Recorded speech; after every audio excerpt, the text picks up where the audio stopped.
अविद्या। अविद्या क्या है? जो वस्तु जैसी हो उसको वैसा नहीं समझना, गलत ही समझना, इसका नाम अविद्या है।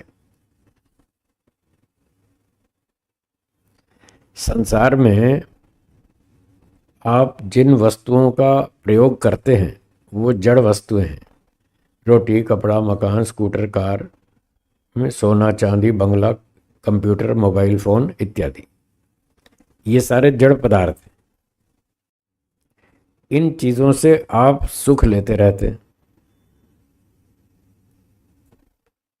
जब आप किसी चीज को देखते हैं तो मन में विचार आता है ये अच्छी अच्छी है, सुखदायक है, या फिर खराब है तो फिर विचार आता है ये तो खराब है, बेकार है, इससे तो दूर ही ठीक है, इससे दूर रहना ही ठीक है। अर्थात जब भी कोई वस्तु देखते हैं तो उसके बारे में आपके मन में दो में से कोई एक विचार तो रहता है, ये चीज़ अच्छी है, सुखदायक है, अथवा ये खराब है, बेकार है, मेरे काम की नहीं है। ऐसे कोई ना कोई विचार मन में रहता है। अब जितनी वस्तुओं का आप सेवन करते हैं, प्रयोग करते हैं, यदि वो आपको सुखदायक दिखती हैं, खीर, पूरी, हलवा, मिठाई, बर्तन, बिस्तर, सोना, चांदी, जो भी वस्तुएं आप प्रयोग करते हैं, अगर वो आपको ऐसा लगता है कि ये वस्तुएं बहुत अच्छी हैं, बहुत सुखदायक हैं, तो ये अविद्या है।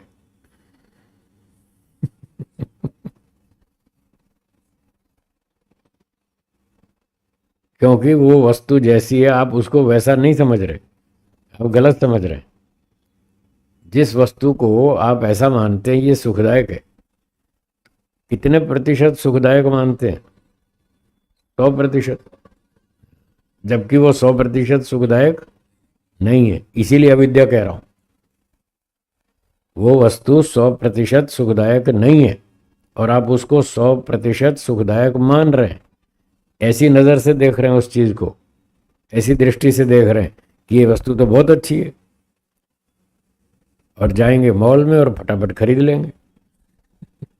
मॉल में मैं कई लोगों से मिलता रहता हूँ, वो बताते रहते हैं कि अभी एक दिन हम गए मॉल में ऐसे ही घूमने, फालतू टाइम था हमारे पास तो सोचा चलो थोड़ा चक्कर मार आए। खरीदने का कुछ नहीं था विचार, ऐसे ही घूमने के लिए चले गए मॉल में। फिर जब बाहर निकले तो बोले 1100 रुपये का बिल बना। दूसरा चक्कर लगाया थोड़े दिनों बाद, फिर 1700 का बिल बना। जबकि खरीदने कुछ नहीं गए थे, बस ऐसे ही चक्कर मारने गए थे। तो ये 1100 और 1700 का बिल क्यों बना? वस्तु देखी, पसंद आ गई, हाँ अच्छी है, ले लो। तो ऐसे व्यक्ति उसको 100% सुखदायक मान लेता है और खरीद लेता है।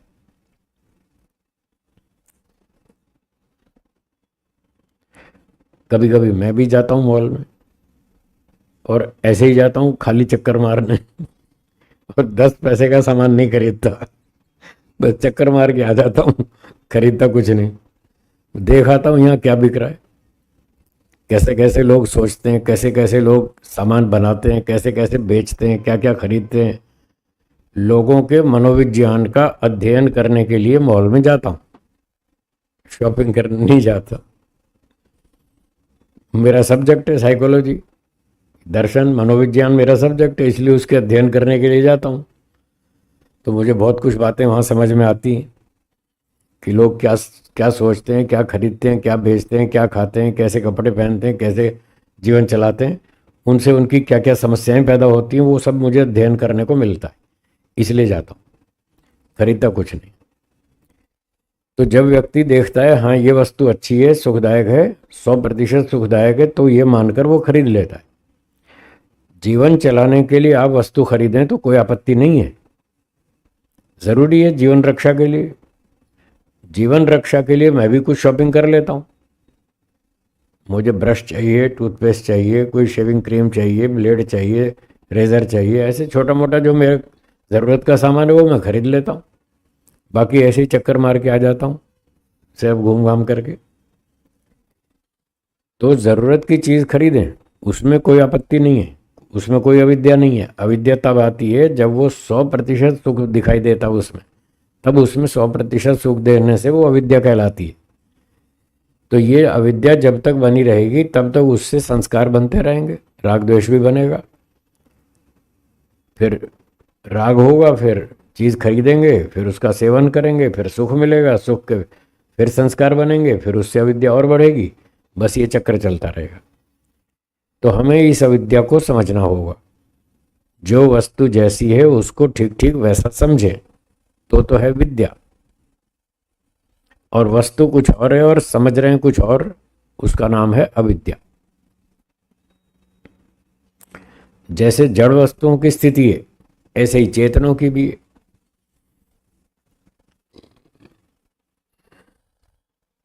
कोई चेतन आत्मा, भाई बहन, माता पिता, पति पत्नी, पड़ोसी अड़ोसी, मित्र, दोस्त, हैं, कोई भी व्यक्ति हो चेतन, और कोई लोग कुत्ता भी पाल लेते हैं, कोई तोता पाल लेते हैं अपनी खुशी के लिए, आदि आदि। इन चीज़ों से भी वो सुख लेने का प्रयास करते हैं और सोचते हैं कि इनसे हमें बड़ा सुख मिलेगा। तो ये सारे चेतन प्राणी, मनुष्य आदि और दूसरे भी, क्या ये 100% सुख देंगे? नहीं देंगे। और फिर भी व्यक्ति ये मान के चलता है कि ये मुझे 100% सुख देंगे। बस इसी का नाम अविद्या है। ऐसे सामान्य रूप से तो सब अच्छे अच्छे दिखते हैं, ठीक ठाक व्यवहार करते हैं, पर कभी कभी गाड़ी का गियर फंस जाता है फंस जाता है ना गियर गाड़ी में कभी कभी तो कभी कभी गियर फंस जाता है, फिर ब्लास्ट होता है, जोरदार झटका लगता है। अच्छा, इसने मुझे धोखा दिया, मैंने तो कभी सोचा ही नहीं था ये मेरे साथ ऐसा करेगा। दुनिया के साथ भले ही करता हो, पर ये मेरे साथ धोखा करेगा ऐसा तो मैंने कभी सपने में भी नहीं सोचा था, और इसने मुझे धोखा दिया। तब लगता है जोरदार झटका, तब नींद खुलती है, अरे मैं तो अविद्या में था, मैं तो इसको बहुत अच्छा आदमी समझता था।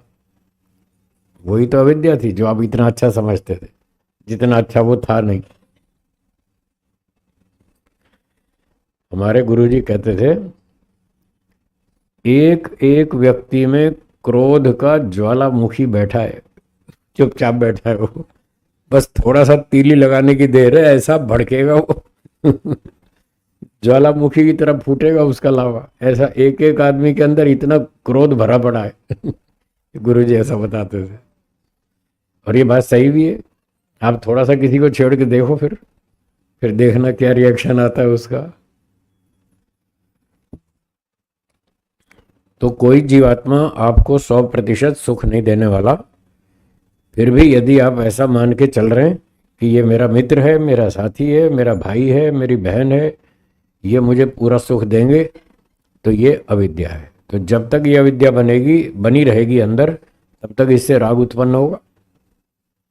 जो सुख देगा उसमें राग होगा, जो दुख देगा उससे द्वेष होगा। ये राग द्वेष चलते रहेंगे, और ये जब तक राग द्वेष अविद्या बने रहेंगे तब तक संस्कार बनते रहेंगे। तो संस्कारों की उत्पत्ति का ये एक कारण है, अविद्या।